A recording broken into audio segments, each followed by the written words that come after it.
Hello everyone, my name is Junyan. Hello, my name is Naifei. Today we will talk about our review and the book Climate Architecture and the Planetary Imaginary. The article begins with an introduction of the definition of eyesight. This word firstly appears in the writing of Francis Bacon, probably imitation of Montaigne. It means attempt and endeavor. The author used many descriptions to illustrate the basic meaning of eyesight is to try your hand at something. The Journal of Eyesight was given to us late in the 16th century by Montaigne for the pleasure of my relatives and friends, so that when they have lost me, which soon they must, they may recover some features of my character and disposition. In that case, we can observe that from its original nature, eyesight tends to reflect human subjectivities. In the book Less Eyesight, Montaigne comes up with 107 chapters, which are all statements of tentative beliefs. Even with a welcome frankness about his own peculiarities, his distinct existence within those beliefs, and inquisitive sensibilities. At this time, there is a different voice from Judge Lucas. He teased Montaigne for being too arrogant and even sometimes believing himself come close to the ultimate. Next, the author lined another event in the progress of eyesight developing. Alexander Pope's and eyesight on criticism comments in the poem's opening covers that bad criticism does greater harm than bad writing. John Richardson's use of eyesight form helped lay the groundwork and the general flourishing of the eyesight form. In this part, the author believes that the eyesight has a way of sparking critical disciplines around themselves. They explore a ground that, to some extent, unmapped. In so doing, they sometimes imply new fields of thought.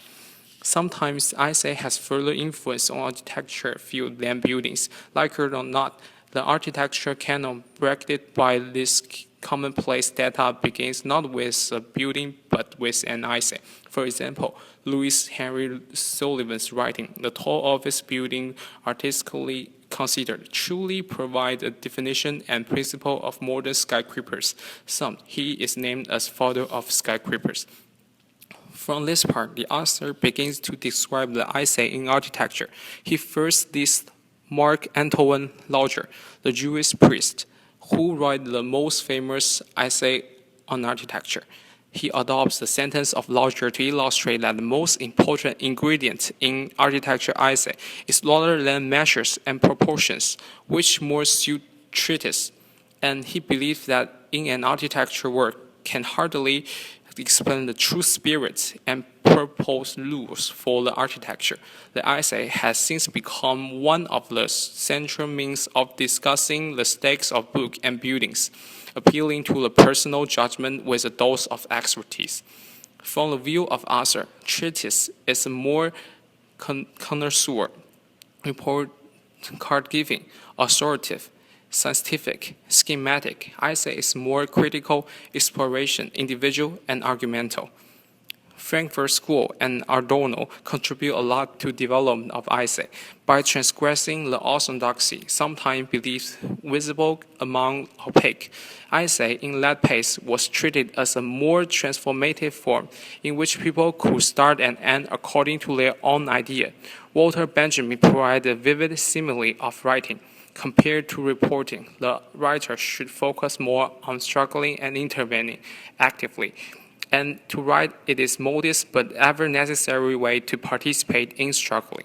However, an unhealthy atmosphere appears in eyesight, the criticism of criticism, and current academic, absolutive, and homogeneous confine people's critical thinking towards architecture and only remain few platforms for discussion.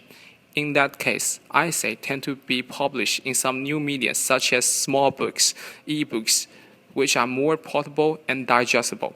Also, scholarship need to re-enter the world of cultural readings. Some major websites nowadays as ArchiDaily and Design Boom, which only provide simple description and fancy image without critical arguments, according to the author, are called self-promotional, image-based, and uncomplicated. They can hardly set up a stage for academic deep thinking. Compared to major websites in digital journal, many invaluable individual ideas can be seen across blogs, which require seeking out. Every review writes in response with attempt of opening a question without certainty.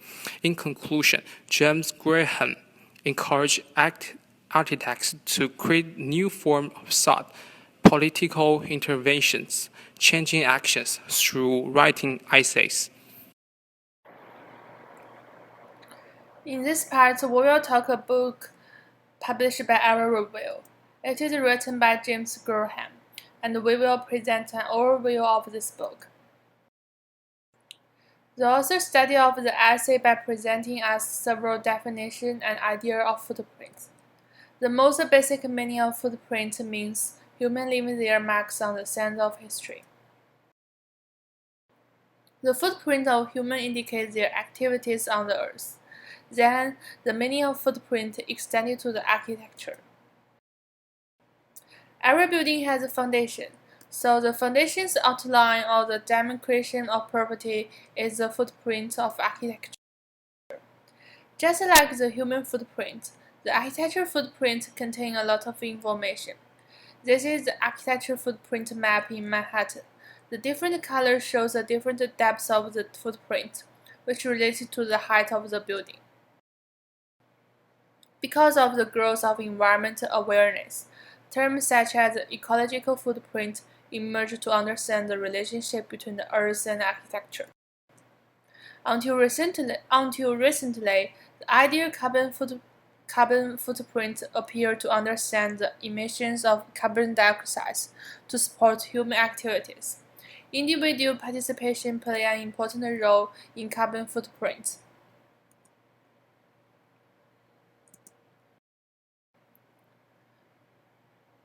But Jason Moore's recent book, Capitalism in the Web of Life, talk about some idea. He said that the general footprint metaphor is no longer two distinctive ideas of nature and society, but a mutually overlapping system that should work and observe together to help us understand the actual footprint.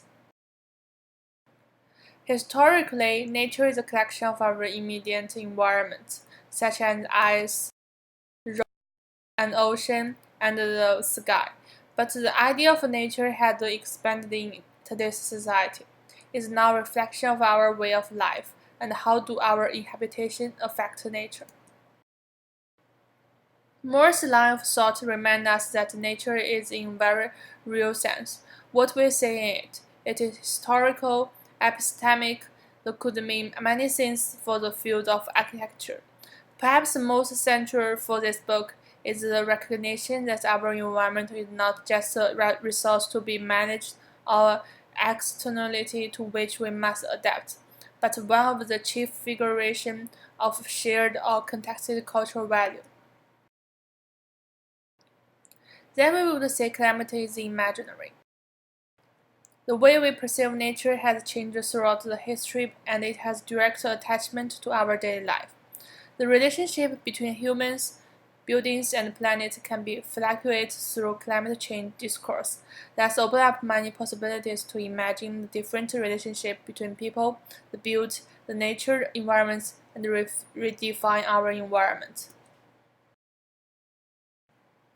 So many people may ask, is the climate imaginary problematic? Because the idea seems to destroy the hard-won evidence save our life. There are potential problems if we only imagine how the climate should be and ignore the scientific notation of climate. But that is not what this journal is trying to achieve. James argued that the journal is trying to build a bridge that connects the imaginary and the real-world problems through the medium of architecture. Architecture has the ability to educate and raise questions to the public, as well as solidifying conceptual ideas of social, culture, and historical with building form suited in our real world.